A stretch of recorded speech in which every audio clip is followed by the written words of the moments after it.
Hello friends, I welcome you all in my YouTube channel. आज इस video में हम MPCE 023 इंटरवेंशन इन counselling का ब्लॉक 1 का यूनिट 2 स्टार्ट करेंगे। इसमें हम insight and short term counselling की बात करेंगे। सबसे पहले इंसाइट जो है, इसमें एज ए काउंसलिंग मेथड कैसे हम यूज़ करते हैं। उसमें डिफरेंट तरह की जो अब तक हमने अप्रोचेस की बात की है, एडलेरियन साइकोलॉजी है, जैसे एग्जिस्टेंशियल है, पर्सन सेंटर्ड एंड उसके बाद गेस्टॉल्ट। उसके बाद हम जो है शॉर्ट टर्म काउंसलिंग के बारे में डिटेल में बात करेंगे। तो इसको स्टार्ट करते हैं। Insight as a counselling method. Insight क्या होता है? इंसाइट में अगर हम सिंपल वर्ड्स में कहें कि जब क्लाइंट की खुद की अवेयरनेस हो जाती है अपने बारे में, वो अपनी खुद की प्रॉब्लम्स, उसके रूट कॉजेज क्या होते हैं उनके बारे में उसको पता चल जाता है, तो उसको क्या हम क्या बोलते हैं, उसमें उस टाइप की इंसाइट आ जाती है। क्योंकि जब क्लाइंट आता है वो बहुत ही एम्बिगुअस पोजीशन में आता है।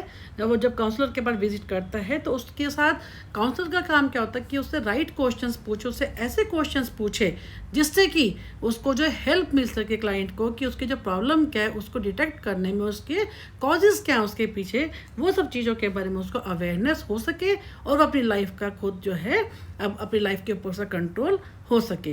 तो having the capacity to step outside of one's immediate experience and to think about oneself from the perspective of an observer is very useful ingredient for most psychoanalytic and psychodynamic इन्होंने अभी बताया कि psychoanalytic and psychodynamic जो intervention होते हैं उसमें कैसे हम इमीडिएट एक्सपीरियंस करवाते हैं अपने खुद के बारे में, to think about oneself from this perspective की, ताकि हम जो है जो ऑब्जर्वर है उसके नज़रिए से हम देख सकें अपने आप को। एक तो हम अपने तरीके से देखते हैं खुद के बारे में, खुद का जो पर्सपेक्टिव होता है उसको हम जो है फ्रॉम द पर्सपेक्टिव ऑब्जर्वर की टाइप के ओर से हम देख सकें। ठीक है, this is what insight is all about. इन्होंने इसको क्या कहा है, इनसाइट जब हम ऑब्जर्वर एज एन ऑब्जर्वर खुद को जो है ऑब्जर्व करना शुरू कर देते हैं। And insight is a major goal of both psycho analysis and psychodynamic psychotherapy counselling because of the belief that as people acquire a more realistic view of their motivations and needs to other people, the likelihood of behavior change increases।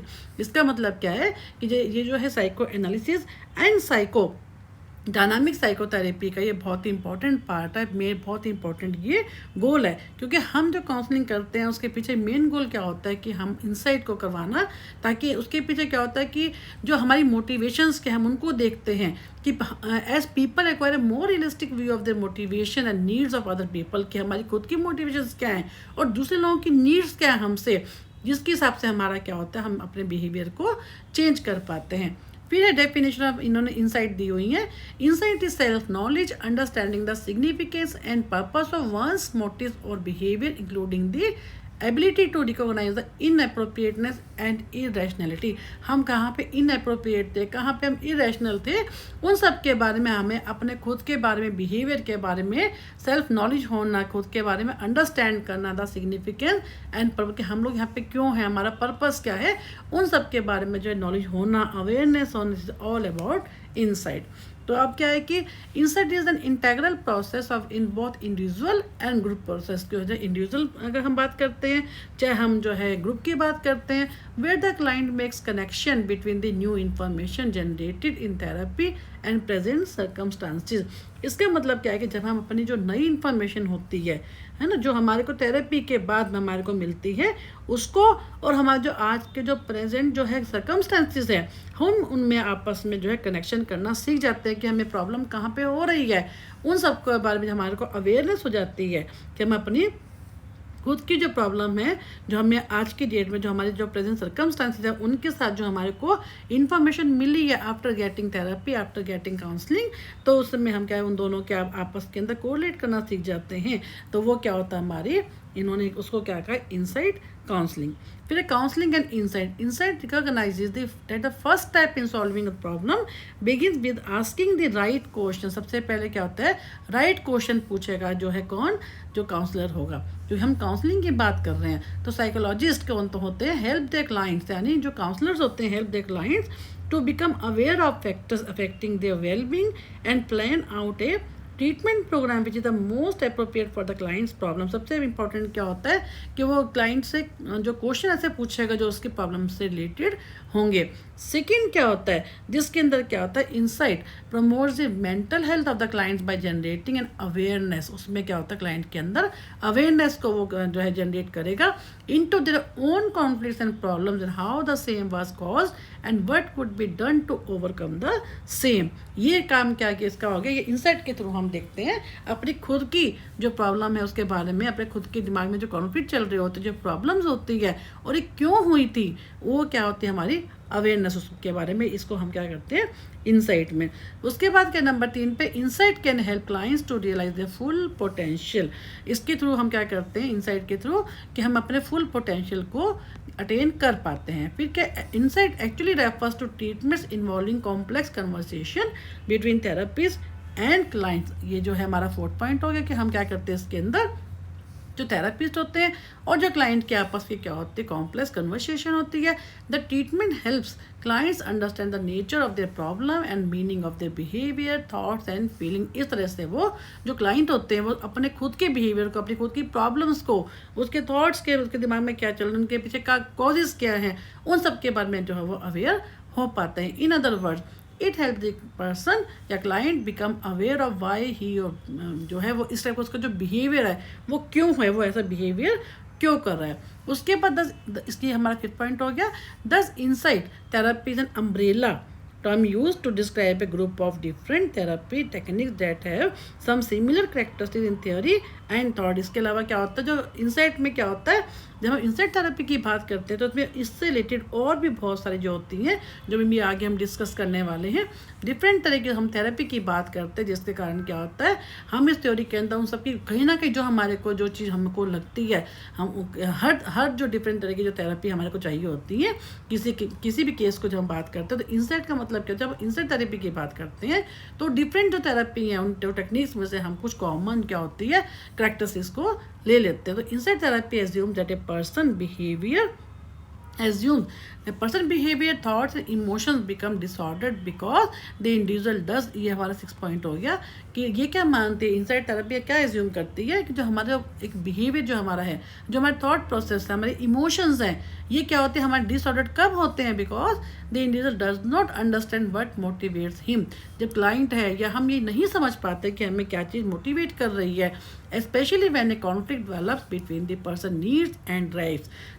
Specially कब होता है, जब हमारी needs, हम क्या चाहते हैं, हमारे मोटिव्स क्या हैं, हमें क्या चीज़ हमें परेशान करती है, तो इन सब के पीछे जो कॉन्फ्लिक्ट चलता है ना, इसके बारे में क्या होता है, हम वो ये क्या कह रहे हैं, इंसाइट थेरेपी में क्या करते हैं कि जो हमारा जो बिहेवियर है, हमारे थॉट है, हमारे एक्शंस है, हमारे इमोशंस है, वो इसलिए डिसऑर्डर्ड है क्योंकि हमें पता ही नहीं होता कि हमें क्या चीज़ मोटिवेट कर रही है, किस कारण से हमारे को कॉन्फ्लिक्ट हो रहा है और हम क्या करना चाहते हैं, what are our drives. The theory of insight therapy therefore is that of the greater awareness of motivation that result in an increase in control and improvement। इसके कारण सब क्या होता है, जब हम थेरेपी की बात करते हैं इंसाइट थेरेपी की, तो उसमें क्या होता है, हमारे को अवेयरनेस मिलती है कि ग्रेटर अवेयरनेस ऑफ मोटिवेशन, जिस कारण से हम क्या होते हैं, इंक्रीज इन कंट्रोल, हम खुद पे कंट्रोल कर पाते हैं एंड अपने आप अपने थॉट प्रोसेस में इंप्रूवमेंट कर पाते हैं, इमोशंस पे एंड बिहेवियर पे।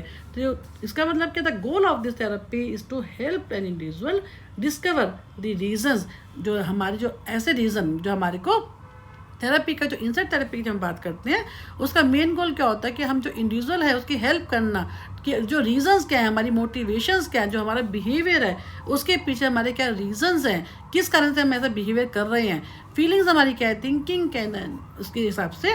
तो इन्होंने अब क्या किया, different types of insight therapies are describe below.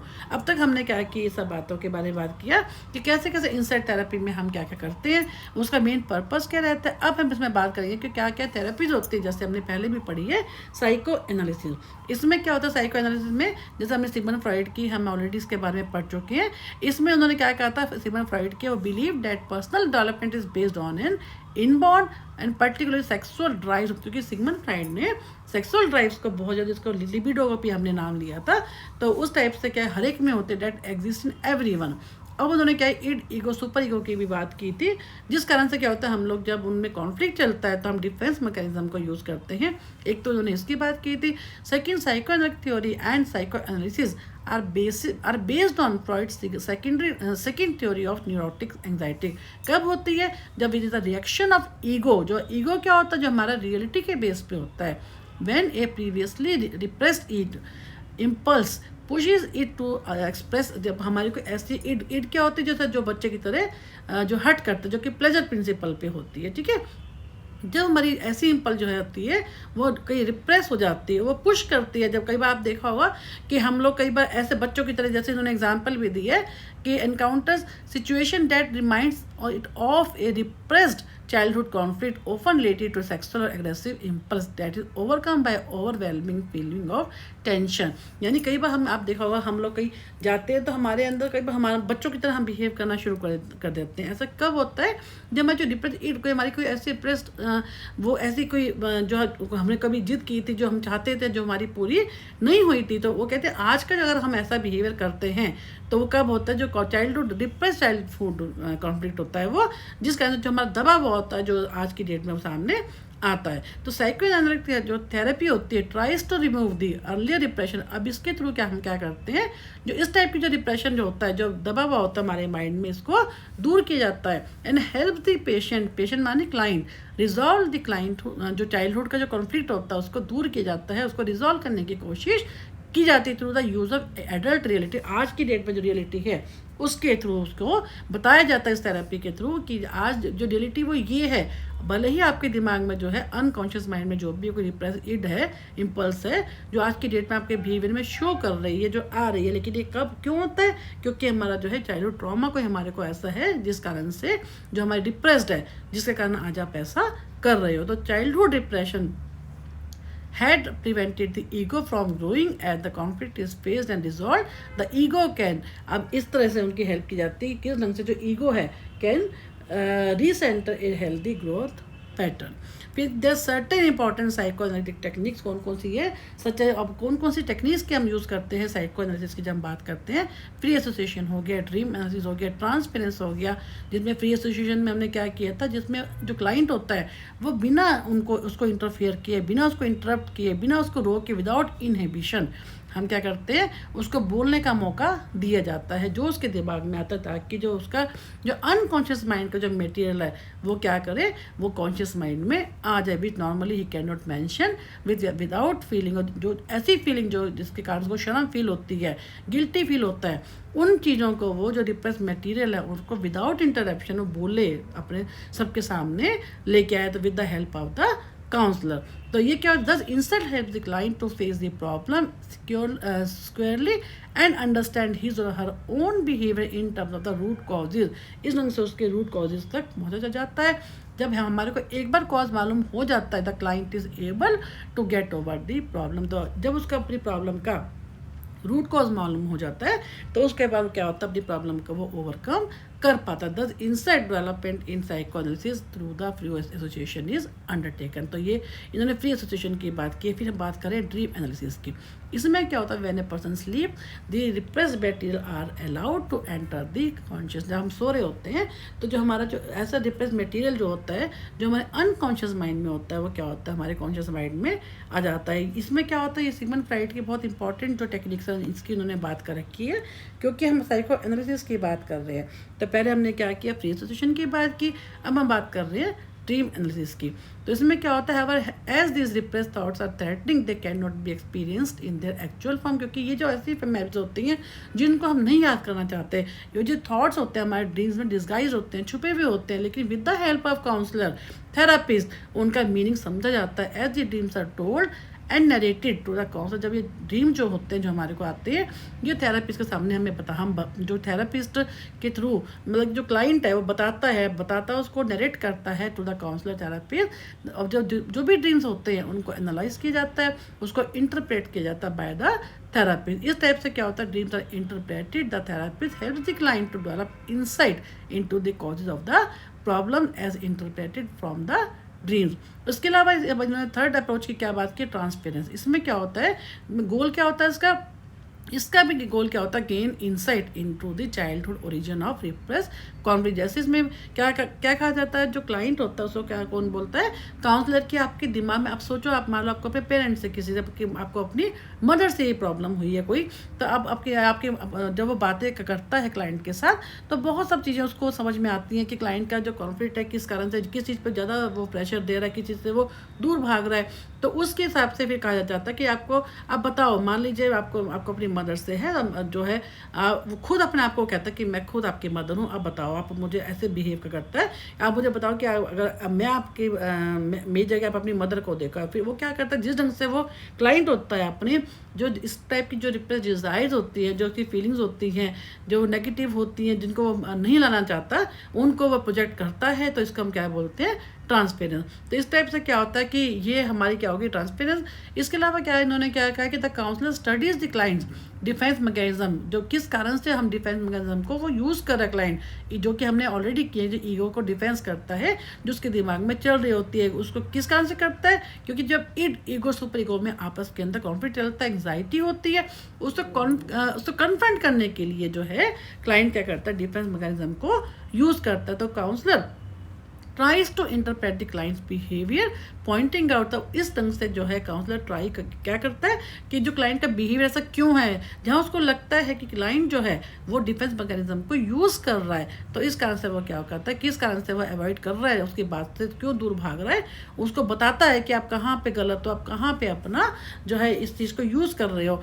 This insight help the client to understand the underline conflict and help overcome the problems and symptoms. इस ढंग से आप देखेंगे कि हमने कितनी की बात की, एक तो हमने बात की फ्री एसोसिएशन की टेक्निक की, जैसे इन्होंने यहाँ पे बात की फर्स्ट कौन सी हमारी फ्री एसोसिएशन, सेकंड हमने की ड्रीम एनालिसिस की, थर्ड हमने बात की ट्रांसपेरेंस की। इन्हीं को उन्होंने एक्सप्लेन किए जो ऑलरेडी हम काफ़ी डिटेल में भी पढ़ चुके हैं। फिर ह्यूमनिस्टिक एंड एग्जिस्टेंशियल अप्रोच, ये क्या कहती है इस अप्रोच के हिसाब से कि हम इसका भी पर्पस क्या होता है, इंसाइट को ही देना होता है, लेकिन एम्पैथेटिक होकर, या हम इसमें कह सकते हैं कि हमारी एग्जिस्टेंस के बारे में, जो कि ये क्या कह रहा है कि इसमें भी क्या कहते हैं, ये जो एग्जिस्टेंशियल अप्रोच है ये भी, और ह्यूमनिस्टिक भी, जिसमें इंसाइट थेरेपी इनको हम कहते हैं।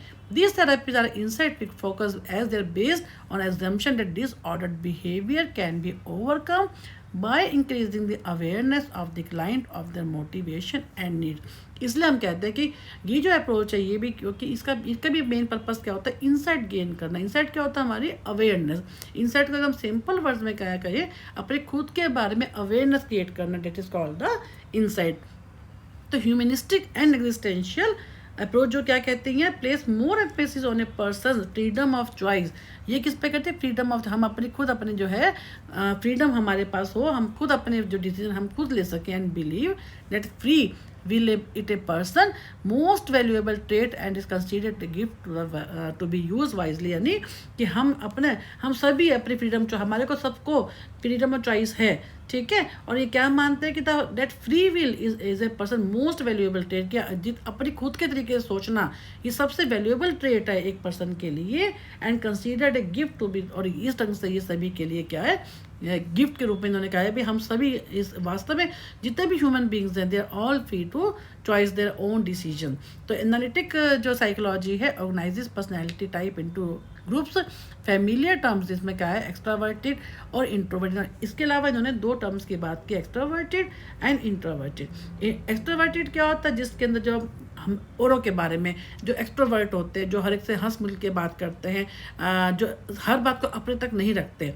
उसके उल्टा क्या होता है, जो कि इंट्रोवर्ट में क्या होता है, जो हर चीज़ अपने तक, किसी के साथ ज़्यादा मिक्सअप नहीं होते, सोशल नहीं होते, अपनी बात अपने तक रखते हैं, है ना। तो आपने कई देखा होगा, कई लोग बहुत कम सोसाइटी में उठते बैठते हैं, जो किसी से बात नहीं करते हैं, that are all called the introverted तो पर्सन। अब इसमें क्या कहा है कि इसके अलावा इन्होंने क्या कहा है कि यूंगियन टर्म्स की बात की है to describe personality trait, developing a purpose, decision making and setting goals और अदर कॉम्पोनेंट ऑफ द। अब इन्होंने यूंग की बात की है कि इनके जो है क्या क्या इनके पर्पस, जो डिसीजन हम कैसे लेते हैं, सेटिंग गोल्स है, इनके डिफरेंट जो है कॉम्पोनेंट्स होते हैं यूंगियन थ्योरी के। वे उन्होंने क्या किया, जो सिगमंड फ्राइड का क्या होता है, that a person current and future behaviour is based on the past experience, यानी अभी उन दोनों को कंपेयर किया। तो सिगमंड फ्राइड क्या कहते थे, जो कि पास्ट के ऊपर फोकस करते थे, और जो युंग है, कार्ल युंग, ये क्या क्या कहते हैं, ये प्रेजेंट पे फोकस करते हैं। कि वो क्या कहते हैं, oven focus dream fantasy other thing that come from involve और इन्वॉल्व। इन्होंने क्या कहा है, युंग ने क्या कहा है, जो हमारे ड्रीम्स हैं, हमारी फैंटेसीज, हमारी ऐसी जो चीज़ें हैं, वो हम बेसिकली क्या होते हैं, कलेक्टिव अनकॉन्शियस और पर्सनल अनकॉन्शियस की वो बात कर रहे हैं। वो सब हमारे इसके अंदर होते हैं, ड्रीम्स की वो बात कर रहे हैं। लेकिन सिगमंड फ्राइड ने क्या कहा कि जो हमारे चाइल्डहुड एक्सपीरियंसेस होते हैं, जो बहुत हमारे को बुरे एक्सपीरियंस होते हैं अपने बचपन में, वो सब हमारे जो है वो पास्ट में होते हैं, जो हमारी इसमें अनकॉन्शियस माइंड में फिक्स हो जाते हैं। ठीक है। अब तो यूंगियन थेरेपी होती है, then focus on an analysis of the client के unconscious processes so that the patient माने client can ultimately integrate them into the conscious thought and deal. उनके हिसाब से यूंगियन ने भी अनकॉन्शियस पे फोकस किया है, लेकिन उन्होंने क्या कहा है कि उनके हिसाब से जो अनकॉन्शियस है वो अलग है, जबकि फ्रॉइड के हिसाब से अनकॉन्शियस का मतलब अलग है। और किस ढंग से उन्होंने क्या कहा, यूंगियन ने भी, कार्ल युंग ने भी क्या कहा कि कैसे जो है पेशेंट का अनकॉन्शियस प्रोसेस होते हैं, उनको भी पर्पस क्या होता है कि कॉन्शियस थॉट में लेके आना, ताकि उनके साथ हम जो है डील कर सकें। तो much of the Jungian technique is based on bringing the unconscious into the conscious. ये भी अनकॉन्शियस से कॉन्शियस में ही लेके आ रहे सारे मटेरियल को, लेकिन अनकॉन्शियस का मतलब फ्रॉइड के हिसाब से वो पास्ट में है। और ये क्या कह रहे हैं, जो हमारे जो बनना चाहते हैं, ड्रीम है, हमारी फैंटेसीज है, हमारी एस्पिरेशंस है, ये सब जो है हमारे अनकॉन्शियस में रहती है, जिसके हम कॉन्शियस में लेके आते हैं with the help of the insight therapy. इस ढंग से क्या हो गया हमारा ह्यूमनिस्टिक एंड एग्जिस्टेंशियल अप्रोच। अब इन्होंने बात की साइकोडायनामिक में जो फ्रॉइड जो थे उन्होंने पास्ट पे किया, उन्हीं के ही फॉलोअर्स थे, उनकी हम बात करेंगे, जिसमें उन्होंने क्या कहा कि जैसे अभी इन्होंने कहा है कि साइकोडायनामिक थेरेपी की इन्होंने बात की है, क्योंकि फ्रॉइड ने बात की साइको एनालिसिस थ्योरी की, है ना। अब उन्होंने क्या कहा है कि using A more present and more future oriented approach influenced by सच, उन्हीं से ही सिगमंड फ्रॉइड से इन्फ्लुएंस होकर बाकी लोगों ने, क्योंकि उनके जो डिफेंस मैकेनिज्म का भी लोगों ने यूज़ किया, अनकॉन्शियस को भी यूज़ किया है, तो उसके हिसाब से उन्होंने क्या कहा, जो बाद में इनके जो फॉलोअर्स आए, तो psychodynamic therapy slowly examines the true sources of child client की जो टेंशन है, unhappiness by facing repressed feelings and eventually lifting that repression. ये सारा उन्होंने उसी के बारे में, अगर सिगमंड फ्रॉइड की थ्योरी हमारे को क्या कहती है, जिसको जैसा समझ में आया उसने उस सिगमंड फ्रॉइड की थ्योरी में से वो चीज़ निकाल ली। जैसे उन्होंने क्या कहा कि the personal unconscious is the landing area of the brain for thoughts, feelings, experiences and perception that are not picked up by the ego. अब ये सारा उन्होंने सिगमंड फ्रॉइड के बारे में कहा है कि सारा उन्होंने क्या क्या कहा था कि कैसे हम अनकॉन्शियस में से उसको लेके आते हैं, कॉन्शियस माइंड में लेके आते हैं। यूंग ने क्या कहा, assign the term complex describe this theme. उन्होंने इसको क्या किया, कॉम्प्लेक्स का नाम दिया, and this complexes can have an extreme emotional effect on the person. ये आप देखेंगे, हमने ऑलरेडी जो है MPC 21-22 में कार्ल युंग की जो थ्योरी की थी, आप थोड़ा बहुत उसमें से भी इसको यहाँ पे मेंशन कर सकते हैं। तो Jung believe that to fully understand people one has to appreciate a person's dream and not just his past experience. Carl Jung ने क्या कहा, ठीक है हमारे को किसी को जो ड्रीम्स है, जैसे सिगमंड फ्रॉइड ने भी ड्रीम एनालिसिस किया था, तो कार्ल युंग भी क्या कह रहे हैं कि ड्रीम ठीक है, उन्होंने ड्रीम्स को एनालिसिस किया है, लेकिन वो कहते हैं जो ड्रीम होते सिर्फ हमारे पास एक्सपीरियंस नहीं होते, बल्कि वो क्या होता है हमारे हम क्या बनना चाहते हैं उससे भी रिलेटेड, हमारी जो ड्रीम्स हैं, हमारी जो एस्पिरेशंस जो हैं, जो हम क्या अपने देखते हैं अपनी लाइफ में, उसके ऊपर बेस्ड होते हैं। तो analytic psychology, the therapist and the client work together to uncover both parts of the person and address conflicts existing the person. ये अगेन वही इन्होंने जो हमने भी ऊपर किया था Carl Jung and Sigmund Freud का, उसी के बारे में यहाँ पे ये मिलता जुलता ही है। अब इन्होंने बात की आगे एडलर की साइकोलॉजी क्या कहते हैं। एल्फ्रेड एडलर को भी हमने काफ़ी डिटेल में पढ़ा हुआ है, जिन्होंने मेन बातें हमने आपको याद होगा उनकी थ्योरी में क्या की थी, जो कि ह्यूमन जो होते हैं वो गोल डायरेक्टेड होते हैं। इसके अलावा सुपीरियरिटी की बात करके हर कोई इंफीरियर होता है बाय बर्थ, और वो सुपीरियरिटी की तरफ वो जाना चाहता है। इसके अलावा हमने सोशल की बात की थी, सोशल करेक्टेडनेस की बात की थी इनकी थ्योरी में। फ्रॉम बर्थ ह्यूमन बींग क्या होते हैं, एक वो बर्थ ऑर्डर का भी हमने बात की थी, जो फर्स्ट चाइल्ड होता है वो क्या फील करता है, मिडिल चाइल्ड क्या फील करता है, सबसे छोटा छोटा बच्चा जो होता है वो क्या फील करता है, जो अकेला बच्चा होता है वो क्या फील करता है।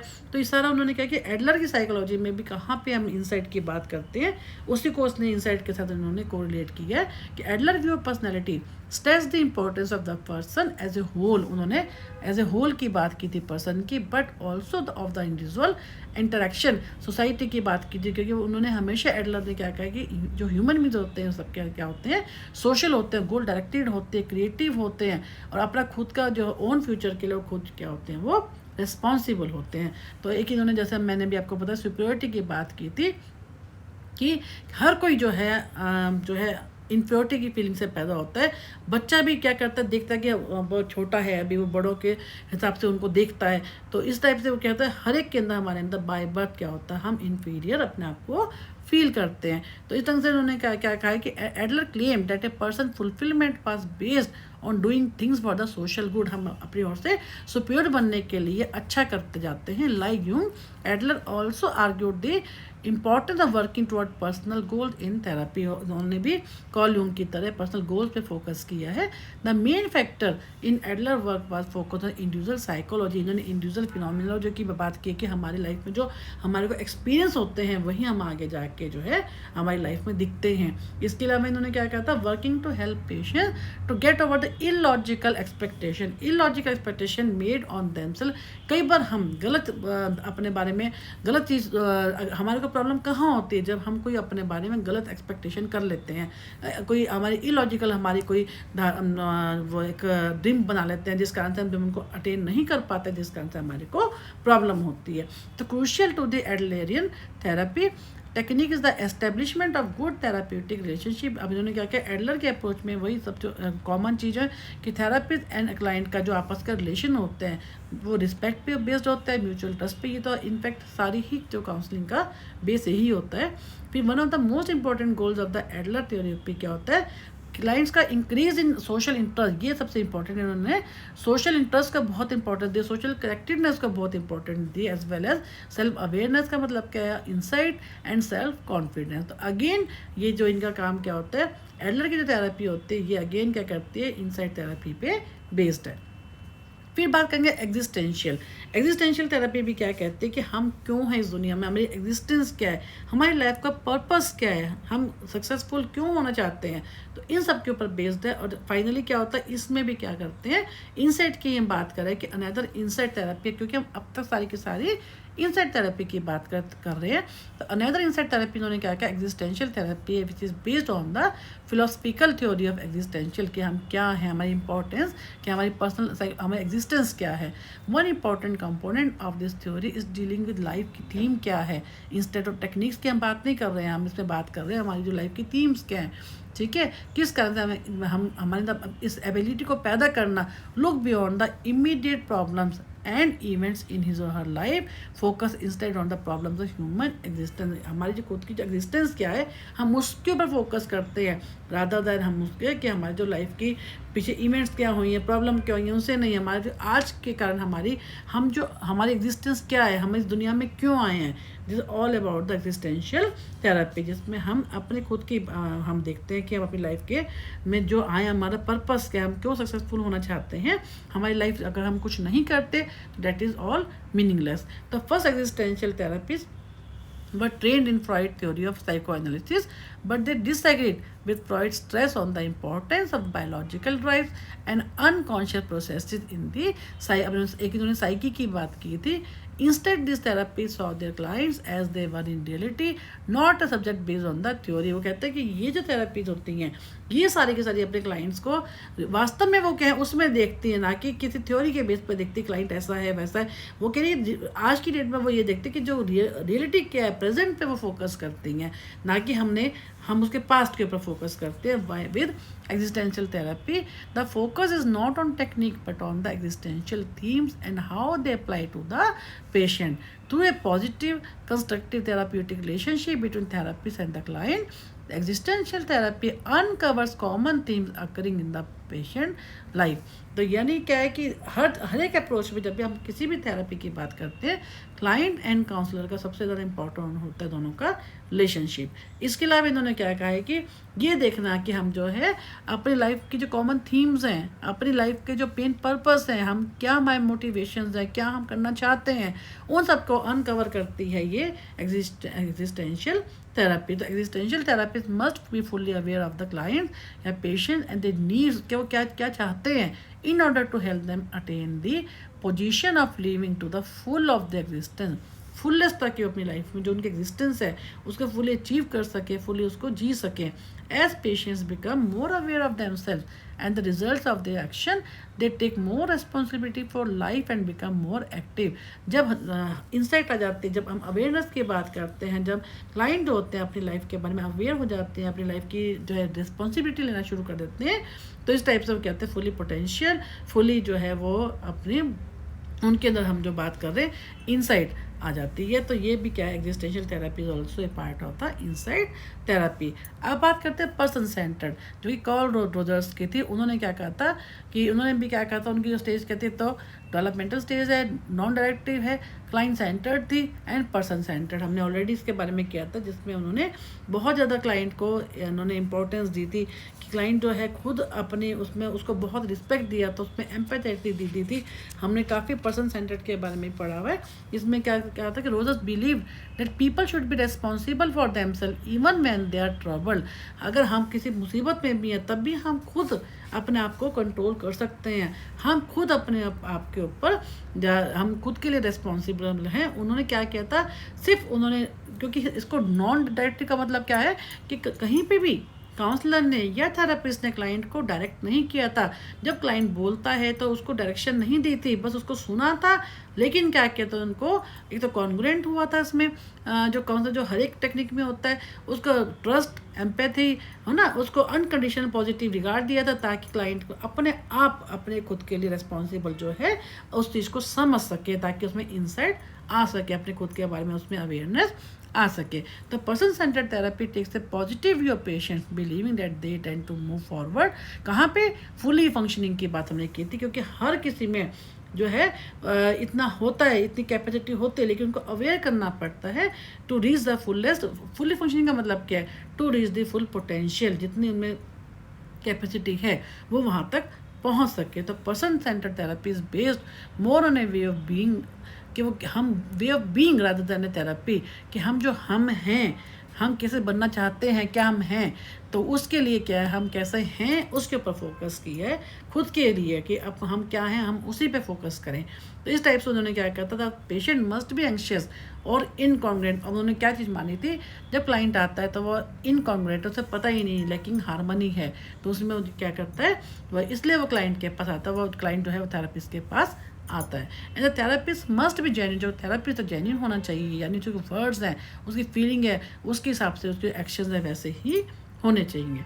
The therapist must agree, must accept the client. जो थेरेपिस्ट होता है, क्लाइंट जब आता है जैसा भी है, जिस भी स्टेट में, उसको एक्सेप्ट करना है और उसको अनकंडीशनल, उसको बहुत ज़्यादा केयर करनी है उसकी, बिना किसी कंडीशन के, बिना किसी सेल्फिश मोटिव के।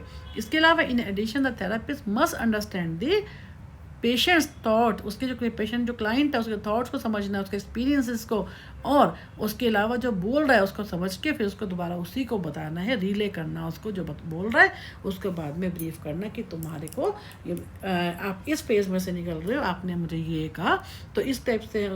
लेकिन इसमें मेन क्या है, उसको अनकंडीशनल पॉजिटिव रिगार्ड देना है, उसको एम्पैथी करनी है, उसको कॉन्ग्रुएंट होना है, ये सब जेन्युइन होना है। तो ये सब चीज़ें जो है इन्होंने क्या मानी है क्लाइंट सेंटर्ड अप्रोच में। फिर हम गेस्टॉल्ट की बात करते हैं, also part of the insight therapy. इन्होंने क्या कहा था कि इन्होंने भी यही कहा कि उन्होंने होलनेस के ऊपर बात की है, कि जो इंडिविजुअल जो होता है वो development of the whole individual की बात की है, वेरी इंपॉर्टेंट।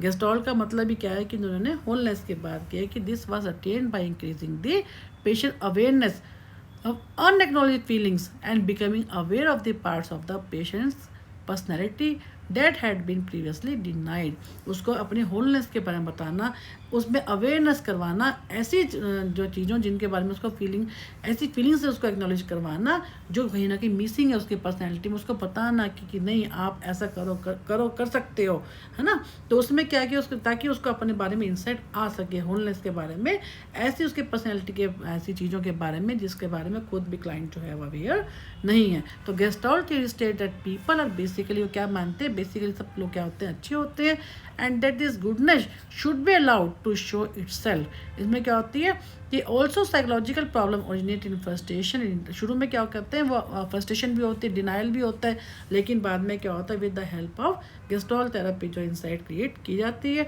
तो gestalt therapist focus on creative aspects of the people instead of the problematic. Creative कैसे इंडिविजुअल जो है क्रिएटिव है उसके ऊपर फोकस किया जाता है। This focus on the patient in the therapy room in the present instead of launching.